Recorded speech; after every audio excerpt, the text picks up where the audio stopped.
श्री राम जय जय राम, श्री राम जय जय राम। यो अंतः प्रविश्य मम वाचमिमां प्रसुप्तां संजीवयत्यखिलशक्तिधरा स्वधाम्ना अन्यास्य हस्तचरणश्रवणत्वगादीन् प्राणान्नमो भगवते पुरुषाय तुभ्यम्। ओम श्री सीतारामचंद्राभ्याम नमः, उमा महेश्वराभ्याम नमः। ओम श्री एकादशमी दक्षिणेश्वरधाम दरगाह सिंहते नमः। सत्संग क्रम में आज एवं भागवत महापुराण के 10वें स्कंध की 63तमो अध्याय अर्थात 63वें अध्याय कथा है। इसमें भगवान श्री कृष्ण के साथ बाणासुर का युद्ध के कथा श्रवण किया जा रहा है। श्री सुखदेव जी कहते हैं, परीक्षित, अपश्यताम चानिरुद्धम तद्बंधूनां च भारत चत्वारो वार्षिका मासा व्यति पुनरनुशोचताम। परीक्षित, बरसात के 4 महीने बीत गए परंतु अनुरुद्ध जी का कहीं पता न चला।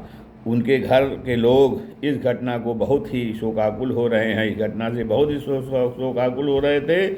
एक दिन नारद जी ने आकर अनुरुद्ध जी का शोणितपुर जाना, वहाँ बाणासुर के सैनिकों को हराना और फिर नागपाश में बांधा जाना, यह सारा समाचार सुनाया। तब श्री कृष्ण को ही अपना आराध्य देव मानने वाले यदुवंशियों ने शोणितपुर पर चढ़ाई कर दी। अब श्री कृष्ण और बलराम जी के साथ उनके अनुयायी सभी यदुवंशी प्रद्युम्न, सात्यकी, गद, सांब, सारण, नंद, उपनंद और भद्रयाद ने 12 छौड़ी सेना के साथ व्यूह बनाकर चारों ओर से बाणासुर की राजधानी को घेर लिया। जब बाणासुर ने देखा कि यदुवंशियों की सेना नगर के उद्यान, परकोटों, बुर्जों और सिंह द्वारों को तोड़ फाड़ कर रही है, तब उसे बड़ा क्रोध आया और वह भी 12 छौड़ी सेना लेकर नगर से निकल पड़ा। बाणासुर की ओर से साक्षात भगवान शंकर प्रखरराज नंदीश्वर पर सवार होकर अपने पुत्रों कार्तिकेय और गणों के साथ रणभूमि में पधारे और उन्होंने भगवान श्री कृष्ण तथा बलराम जी से युद्ध किया। परीक्षित, वह युद्ध इतना अद्भुत और घमासान हुआ कि उसे देखकर रोंगटे खड़े हो जाते थे। भगवान श्री कृष्ण से शंकर जी का और प्रद्युम्न से स्वामी कार्तिकेय का युद्ध हुआ। बलराम जी से कुशभांड और कृष्णकर्ण का युद्ध हुआ। बाणासुर के पुत्र के साथ सांब और स्वयं बाणासुर के साथ सात्यकी भिड़ गए। ब्रह्मा आदि बड़े बड़े देवता, ऋषि, मुनि, सिद्ध, चारण, गंधर्व, अप्सराएं और यक्ष विमानों पर चढ़ कर युद्ध देखने के लिए आ पहुँचे। भगवान श्री कृष्ण ने अपने सारंग धनुष के तीखी नोक वाले बाणों से शंकर जी के अनुचरों भूत, प्रेत, परमथ, गुह्यक, डाकनी, यादुधान, बेताल, विनायक, प्रेत गण, मातृगण, पिशाच, कुष्मांड और ब्रह्म राक्षसों को मार मार कर खदेड़ दिया। पिनाक कपाणी शंकर जी ने भगवान श्री कृष्ण पर भांति भांति के अगणित अस्त्रों का प्रयोग किया, परंतु श्री कृष्ण ने बिना किसी प्रकार के विस्मय के उन्हें विरोधी शस्त्रास्त्रों से शांत कर दिया। भगवान श्री कृष्ण ने ब्रह्मास्त्र की शांति के लिए ब्रह्मास्त्र का, वायव्यशास्त्र के लिए पार्वतास्त्र का, आग्नेयास्त्र के लिए पर्जन्यास्त्र का और पाशुपतास्त्र के लिए नारायणास्त्र का प्रयोग किया। इसके बाद भगवान श्री कृष्ण ने जिम्भड़ास्त्र से, जिससे मनुष्य को जभाई पर जभाई आने लगती है, महादेव जी को मोहित कर दिया। वे युद्ध से विरत होकर जमाई लेने लगे। तब भगवान श्री कृष्ण शंकर जी से छुट्टी पाकर तलवार, गदा और बाणों से बाणासुर की सेना का संहार करने लगे। इधर प्रद्युम्न ने बाणों की बौछार से स्वामी कार्तिक को घायल कर दिया। उनके अंग अंग से रक्त की धारा बहने चली। वे रणभूमि छोड़कर अपने वाहन मयूर द्वारा भाग निकले। बलराम जी ने अपने मूसल की चोट से कुंभांड और कुंभकर्ण को घायल कर दिया। वे रणभूमि में गिर पड़े। इस प्रकार अपने सेनापतियों को हताहत देखकर बाणासुर की सारी सेना तितर बितर हो गई। जब रथ पर सवार बाणासुर ने देखा कि श्री कृष्णादि के प्रहार से हमारी सेना तितर बितर और तहस नहस हो रही है, तब उसे बड़ा क्रोध आया। उसने चिढ़कर सात्यकी को छोड़ दिया और वह भगवान श्री कृष्ण पर आक्रमण करने के लिए दौड़ पड़ा।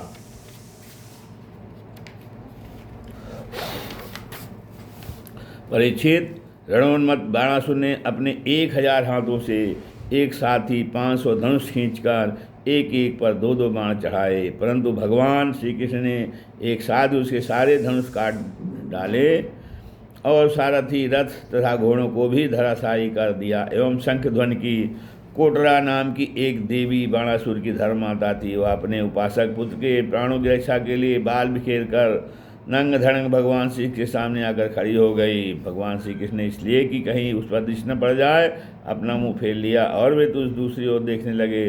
तब तब बाणासुर धनुष कट जाने और रथित हो जाने के कारण अपने नगर में चला गया। इधर जब भगवान शंकर के भूतगण इधर उधर भाग गए तब उनका छोड़ा हुआ 3 सिर और 3 पर वाला ज्वर 10 दिशाओं को जलाता हुआ सा भगवान श्री कृष्ण की ओर दौड़ा। भगवान श्री कृष्ण ने उसे अपनी ओर आते देखकर उसका मुकाबला करने के लिए अपना ज्वर छोड़ा। अब वैष्णव और महेश्वर दोनों ज्वर आपस में लड़ने लगे। अंत में वैष्णव ज्वर के तेज से महेश्वर ज्वर पीड़ित होकर चिल्लाने लगा और अत्यंत भयभीत हो गया। जब उसे अन्यत्र कहीं त्राण न मिला तब वह अत्यंत समर्था से हाथ जोड़कर शरण में लेने के लिए भगवान श्री कृष्ण से प्रार्थना करने लगा। ज्वर ने कहा, प्रभु आपकी शक्ति अनंत है, आप ब्रह्मादि ईश्वरों के भी परम महेश्वर हैं, आप सबके आत्मा और सर्वस्वरूप हैं, आप अद्वितीय और केवल ज्ञान स्वरूप हैं, संसार की उत्पत्ति स्थिति और संहार के कारण आप ही हैं। श्रुतियों के द्वारा आपका ही वर्णन अनुमान किया जाता है। आप समस्त विकारों से रहित स्वयं ब्रह्मा हैं, स्वयं ब्रह्म हैं। मैं आपको प्रणाम करता हूँ। काल, दैव, अदृष्ट, कर्म, जीव, स्वभाव, सूक्ष्मभूत शरीर, सूत्रात्मा, प्राण, अहंकार, एकादश इंद्रियाँ और पंचभूत, इन सब का संघात लिंग शरीर और बीजांकुर न्याय के अनुसार उससे कर्म और कर्म से फिर लिंग शरीर की उत्पत्ति, यह सब आपकी माया है। आप माया के निषेध की परम अवधि हैं। मैं आपकी शरण ग्रहण करता हूँ। प्रभु आप अपनी लीला से ही अनेकों रूप धारण कर लेते हैं और देवता, साधु तथा लोक मर्यादाओं का पालन पोषण करते हैं, साथ ही ऊर्ध्वगामी और हिंसक असुरों का संहार भी करते हैं। आपका यह अवतार पृथ्वी का भार उतारने के लिए ही हुआ है। प्रभु आपके शांत, उग्र और अत्यंत भयानक दुस्सा तेज ज्वर से मैं अत्यंत संतप्त हो रहा हूँ। भगवान देहधारी जीवों को तभी तक ताप संताप रहता है जब तक वे आशा के फंदों में फंसे रहने के कारण आपके चरण कमलों की शरण नहीं ग्रहण करते। भगवान श्री कृष्ण ने कहा, त्रिशिरस्ते प्रसन्नोऽस्मि वेतुते मज्वरात् भयं यो नो ईश्वरति संवादं तस्य त्वन्नं भवेद् भयं। त्रिशिरा, मैं तुम पर प्रसन्न हूँ, अब तुम मेरे ज्वर से निर्भय हो जाओ। संसार में जो कोई हम दोनों के संवाद का श्रवण करेगा उसे तुमसे कोई भय नहीं रहेगा। भगवान श्री कृष्ण किस प्रकार कहने पर माहेश्वर जब उन्हें प्रणाम करके चला गया तब तक बाणासुर रथ पर सवार होकर भगवान श्री कृष्ण से युद्ध करने के लिए फिर आ पहुँचा। परीक्षित बाणासुर ने अपने 1000 हाथों में तरह तरह के हथियार ले रखे थे। अब वह अत्यंत क्रोध में भरकर चक्रमाणी भगवान पर बाणों की वर्षा करने लगा। तब भगवान श्री कृष्ण ने कहा, देखा कि बाणासुर तो बाणों की झड़ी लगा दी है। तब वे छुरे के समान तीखी धार वाले चक्र से उसकी भुजाएं काटने लगे, मानो कोई किसी वृक्ष की छोटी छोटी डालियां काट रहा हो। जब भक्तवत्सल भगवान शंकर ने देखा कि बाणासुर की भुजाएं कट रही हैं तब वे चक्रधारी भगवान श्री कृष्ण पास आए और स्तुति करने लगे। फिर भगवान शंकर ने कहा, प्रभु आप वेद मंत्रों में तात्पर्य रूप से छिपे हुए प्राण ज्योति स्वरूप परब्रह्म हैं। शुद्ध हृदय महात्मागण आपके आकाश के समान सर्वव्यापक और निर्विकार निर्लेप स्वरूप का साक्षात्कार करते हैं। आकाश आपकी नाभि है, अग्निमुख है और जल वीर है, स्वर्ग सिर है, दिशाएं कान हैं और पृथ्वी चरण है, चंद्रमा मन सूर्य नेत्र और मैं शिव आपका अहंकार हूँ, समुद्र आपका पेट है और इंद्र भुजा है। धान्य आदि औषधियाँ रोम हैं, मेघ केश है और ब्रह्मा बुद्धि है, प्रजापति लिंग हैं और धर्म हृदय है। इस प्रकार समस्त लोकांतरों के साथ जिसके शरीर की तुलना की जाती है वे परम पुरुष आप ही हैं। अखंड ज्योति स्वरूप परमात्मन आपका यह अवतार धर्म की रक्षा और संसार के अभ्युदय के लिए हुआ है। हम सब भी आपके प्रभाव से ही प्रज्वलित प्रसन्न प्रभावान्वित होकर सातों भुवनों का पालन करते हैं। आप सजाति विजाति और स्वागत भेद से रहित हैं, एक अद्वितीय आदि पुरुष हैं। मायाकृत, जागृत, स्वप्न और सुषुप्त इन 3 अवस्थाओं में अनुगत और उनसे अतीत तुरीय तत्व भी आप ही हैं। आप किसी दूसरी वस्तु के द्वारा प्रकाशित नहीं होते, स्वयं प्रकाश हैं, आप सबके कारण हैं, परंतु आपका न तो कोई कारण है और न तो आप में कारण बना ही है। भगवान, ऐसा होने पर भी आप तीनों गुणों की विभिन्न विषमताओं को प्रकाशित करने के लिए अपनी माया से देवता, पशु, पक्षी, मनुष्य आदि शरीरों के अनुसार भिन्न भिन्न रूपों में प्रतीत होते हैं।